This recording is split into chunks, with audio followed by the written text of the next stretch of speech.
see in terms of the future for health and wellness in our Southeast Seattle community as a whole, and with the youth specifically? And how can our community advocate to improve our health and wellness?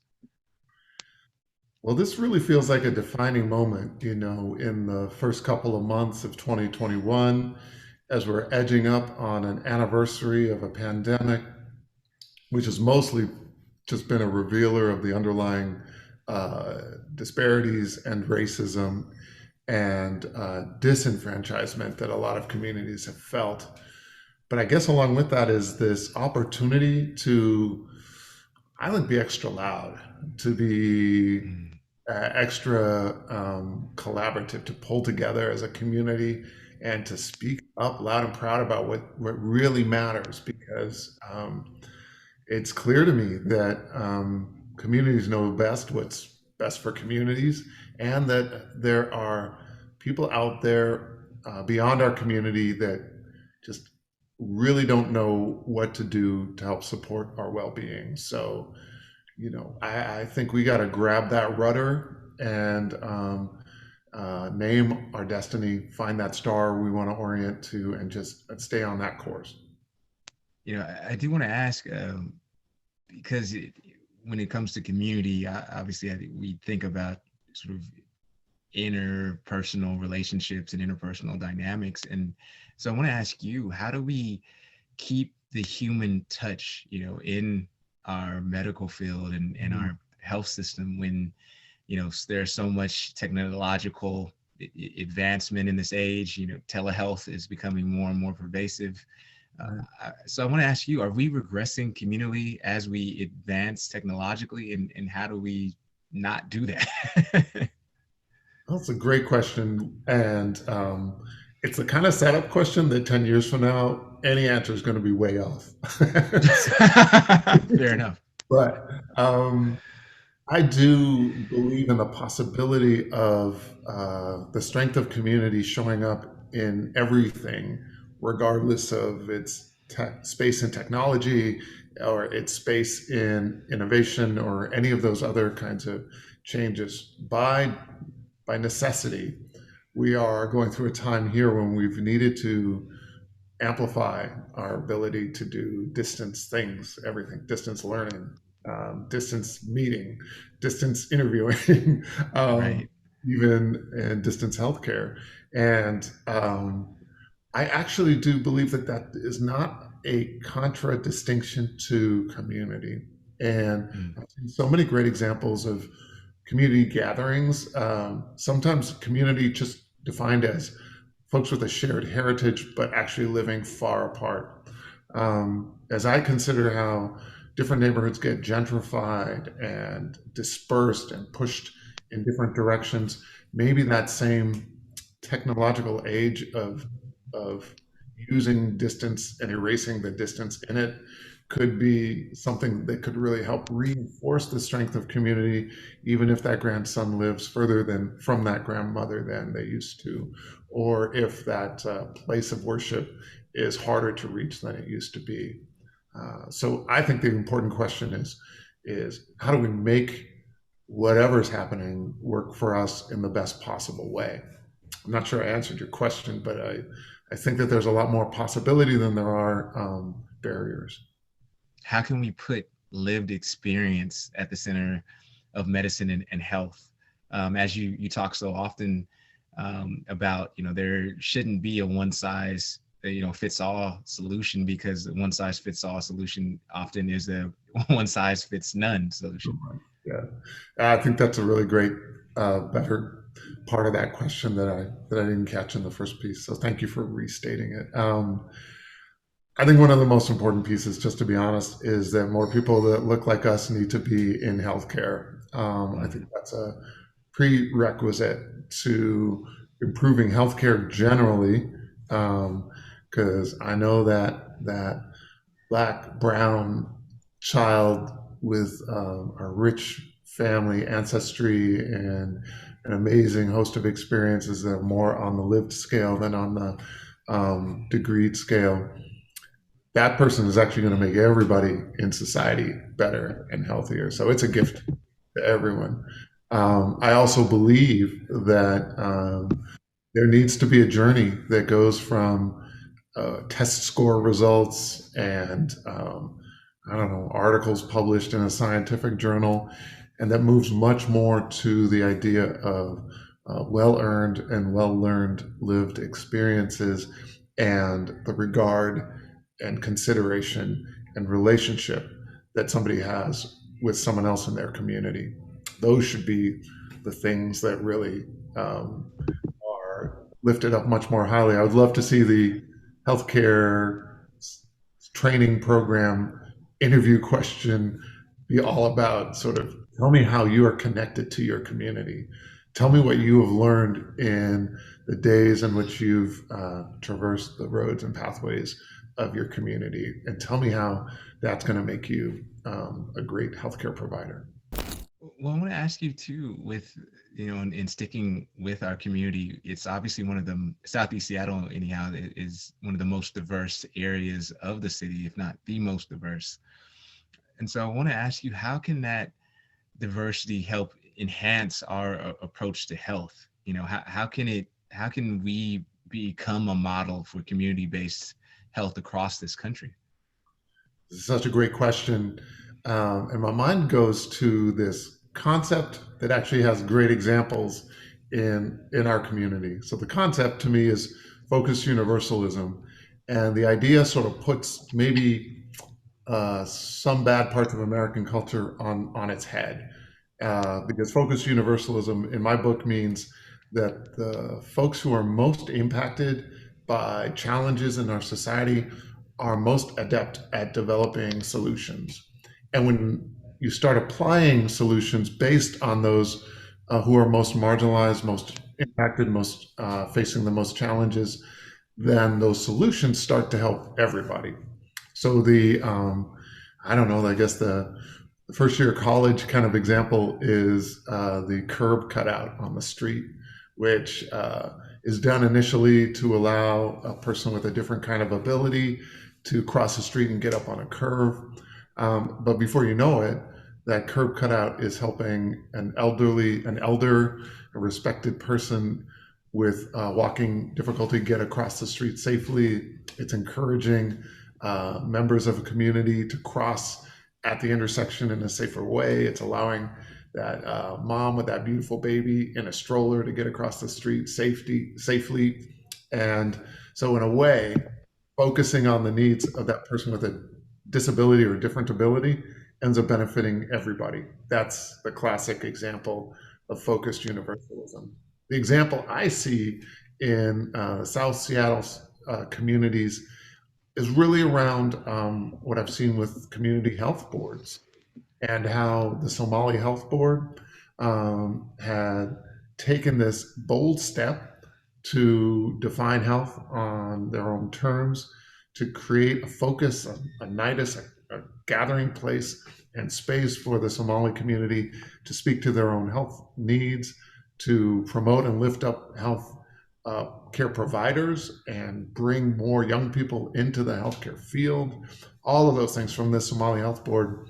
And then so many other parts of South Seattle started also building their own community health boards. The African American Health Board, the Latino Latinx Health Board, the Filipino Health Board, the Ethiopian Health Board is different communities co-creating and recreating a model that has worked really well for one part of the community.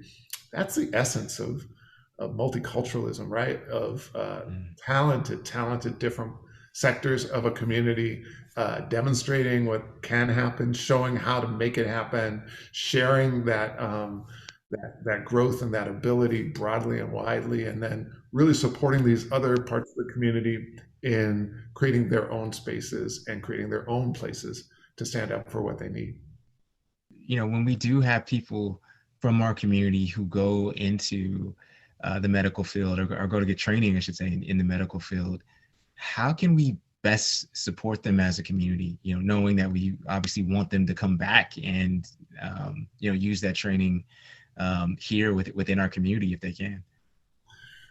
Um, I'm learning a lot more about how we should be doing that better from the medical students, the Black medical students I see at the University of Washington right now, as an example, and a few of them are from this community. And what they are noticing is that they are in need of much more of a connection to our community than they're getting in their formal education. That they need the support of mentors in this community, and that they need the contact points, I guess it's just the relationships, right? Ongoing relationships throughout their training in order to remain grounded, in order to stay focused on the reasons that they came into medicine, things like that. I remember all too well, even though it was 1,000 years ago, in my medical school experience at UW, that this process of indoctrination is real. Like, that there are Mm. forces there that would seek to make you less like you were when you first came into that training, and more like some white male icon of healthcare that wrote some textbook a long time ago. So indoctrination is a real thing, and Mm. maintaining identity, cultural identity, family identity, just self identity in the midst of that is difficult. It's even harder when there aren't very many that look like you in the program. But it doesn't just end when you get to some numerical significance. Other challenges rise up too. And I think that's where, again, community plays an important role. I've seen um, students who are trying to create a critical mass for change within the medical school. What they need is support and maybe even outspokenness of community members saying, yes, that's important. And I support those students. And I also want to see them change the medical school experience. What I hear them saying is that when students today show up in our traditional healthcare training experiences, anyway, with their full self, with the selves that I'm embarrassed to say I made compromises in by just trying to always show up twice as good, Right. code shifting and using a completely different language than I grew up with, by checking my emotions and trying not to be too intense in a way that would provoke a negative response from other parts of the wider majority. I did all those things with all, I don't know, I could give you excuses and reasons. The important thing is I see young people today choosing not to do that, saying that Right. they reject those ideas. And I think that's beautiful. I think I learned so much Absolutely. from the black and brown students who are showing up with their full selves of full, audacious, beautiful, loud, proud, uncompromising selves. And we have to recognize that they are doing that at significant risk. It would be very easy for a teacher, mentor, professor to knock them down for showing up in their full selves. It would be even possible for a black mentor to say, "Hey, I had to do it a different way, so you have to do it the way I used to do it." That would be a mistake. I don't want to repeat history and create more of the survivors that barely made it through training programs 20 years ago. I want to see a future full of people showing up with their fullest selves. And I really do believe that that's where communities need to have the backs of our young, brilliant people who are stepping into what are not friendly environments. Yes, and I should, say as somebody who's in the journalism field that certainly what you were saying is not exclusive to the medical field whatsoever. But yeah, I mean, just the bravery and courage to show up, as you are, all you are, is something I too definitely admire about our younger generation, I should say. I'm not that old. I do want to pivot somewhat to education because we do know that relative to other areas, South Seattle schools are woefully underfunded, and yet our education system plays an integral role in our health system. So, can you talk a little bit about how addressing inequities in our school system would also help us address inequities in our healthcare system? I think that's an on point statement more than it is even a question. You know what I mean? Because somebody much smarter than me, I think it was Shirley Caldwell, one of the first African American women surgeon generals from a few decades ago said something like, you can't educate an unhealthy child and you can't keep an uneducated child healthy. So, Mm. as a pediatrician, anyway, I see the interlinkings between education and health and well being as so inextricable that you can't be a good teacher without being deeply engaged in the wellness realm. And I don't think you can be a good healthcare provider without being deeply engaged in promoting a really quality education for the young people around you. Our educational system has so many deep flaws in it, and I do wonder if again we're at a tipping point where we need to be the leaders of deep conversations. If we're in spaces and places in the education system where the color of your skin decides whether or not you're suspended as a preschooler, and unfortunately, we know, at least in national data, that's true.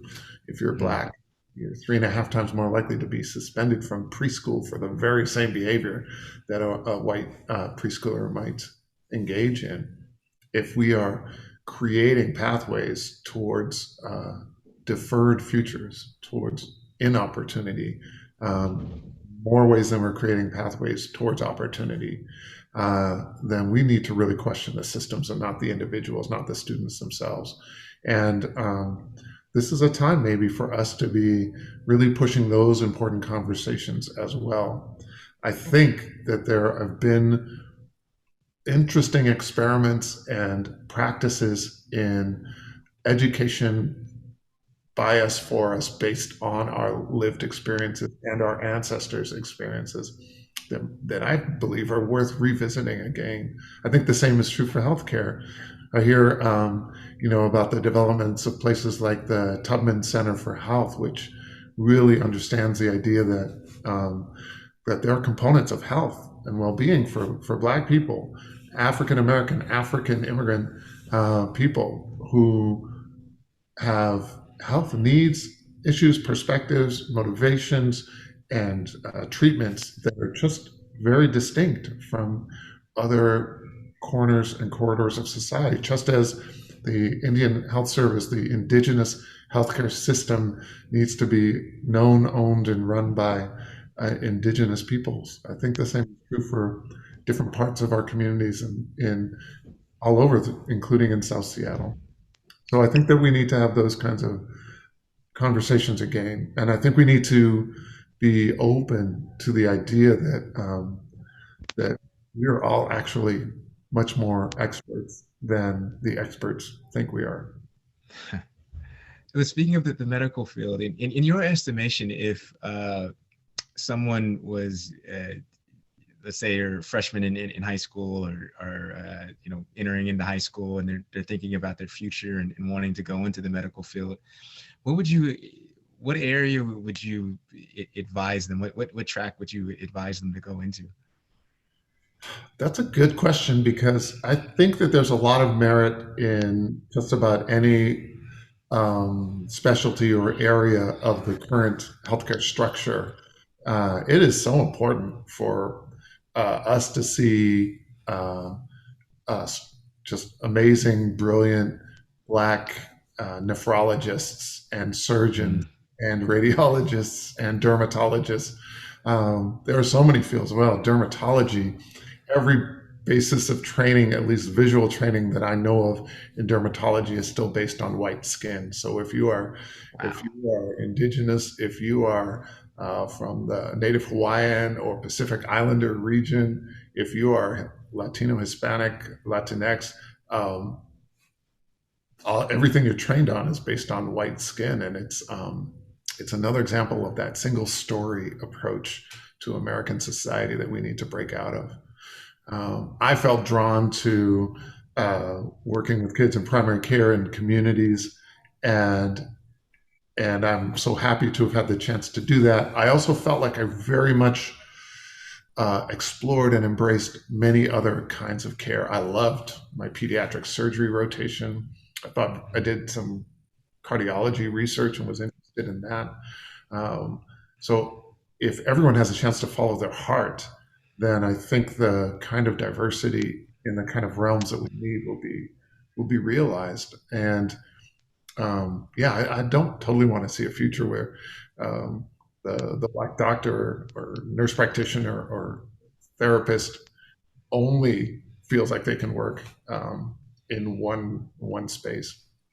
So I wanted to ask you, as a because I can't tell you how many individual community members have come up to me and said, how do I play a role in um, making sure that our medical systems and local healthcare system is anti-racist? Is it best done from inside the system, or is it outside of the system, or is there, is it a dual strategy of where it's both? I'm smiling ironically just because I think that was the inner dialogue for the last 2 years for me, especially. I think I started into my career 20 some years ago thinking that working up through the system was going to be a strategic place to be making some differences. And then I think really evolving also into that there is an inside outside, if you will, kind of reciprocity of partnering across those bridges was a great way to change systems.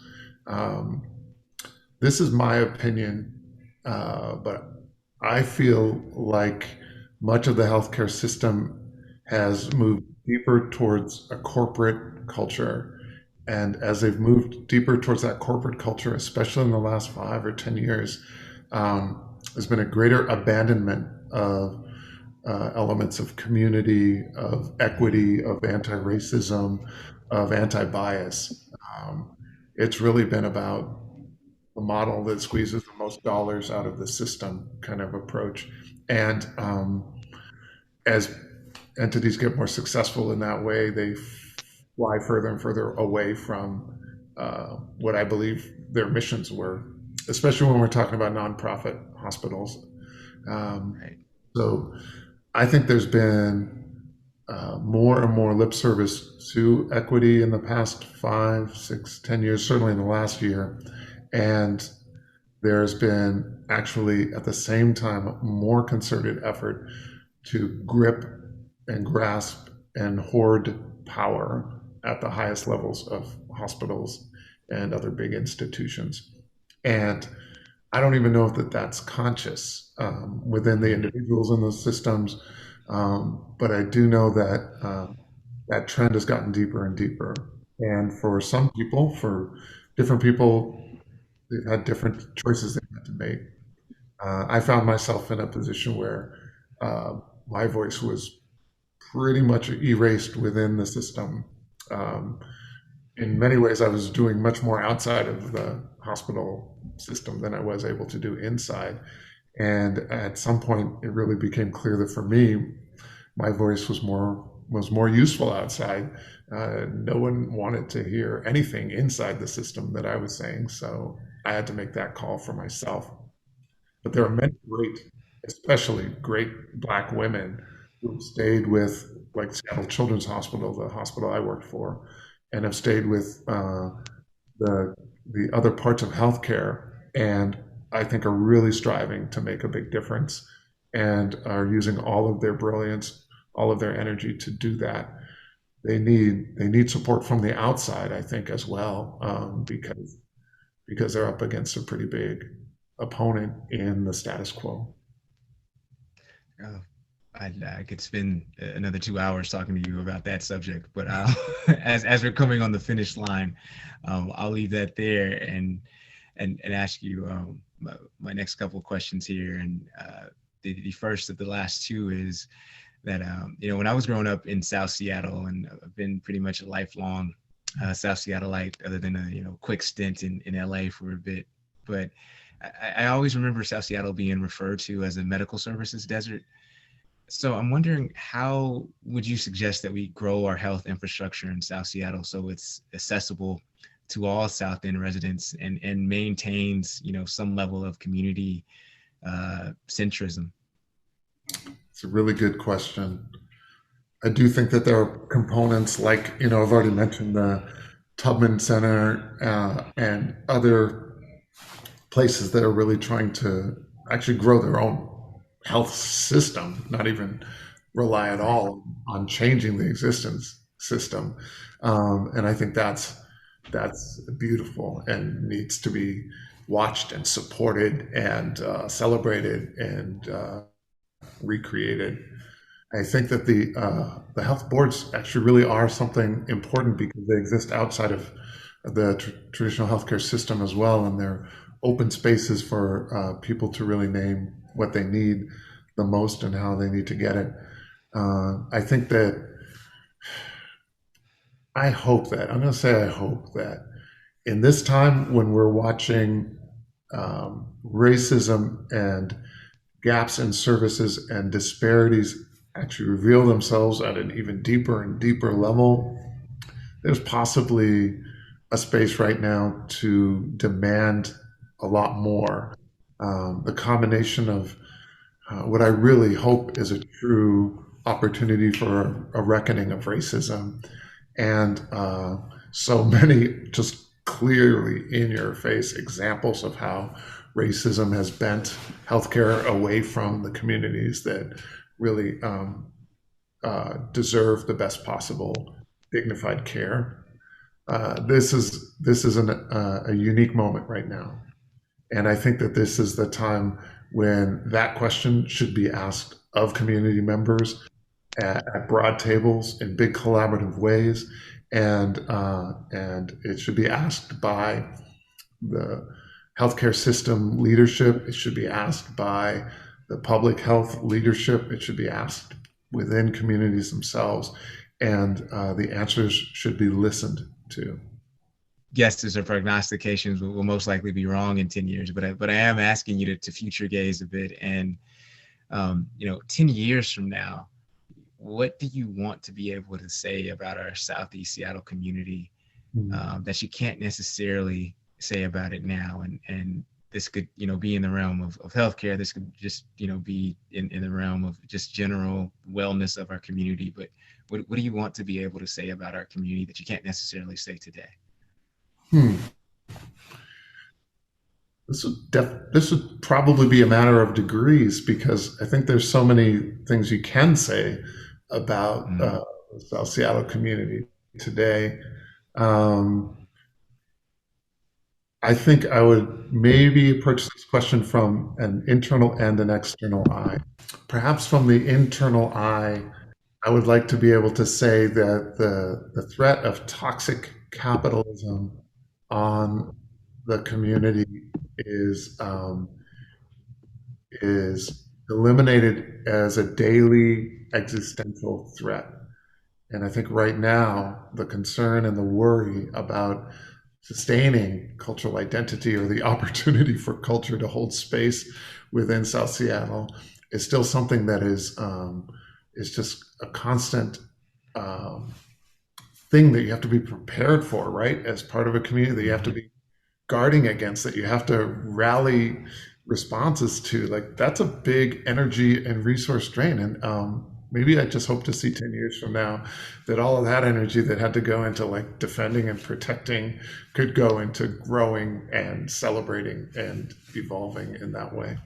I guess externally, I would hope to see other cultures and other neighborhoods and communities see in South Seattle what we see within South Seattle, which is this space where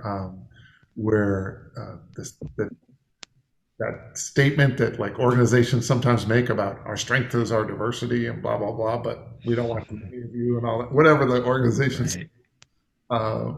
I think that South Seattle is the place that proves that point. That its strength is actually its diversity within individuals, proving that like just because you're black or Somali or Eritrean or Cambodian, you're not a monolith of some single culture in any particular way. That the multiplicity is the multiplying factor, and that makes everything better. Makes the creative ideas that much deeper.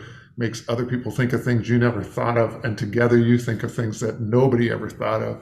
The creative energy and the power and the growth and the opportunity to see like beloved community in the real way is in communities like South Seattle that have so much organic diversity, so much lived experiences that come from every direction and every part of the globe.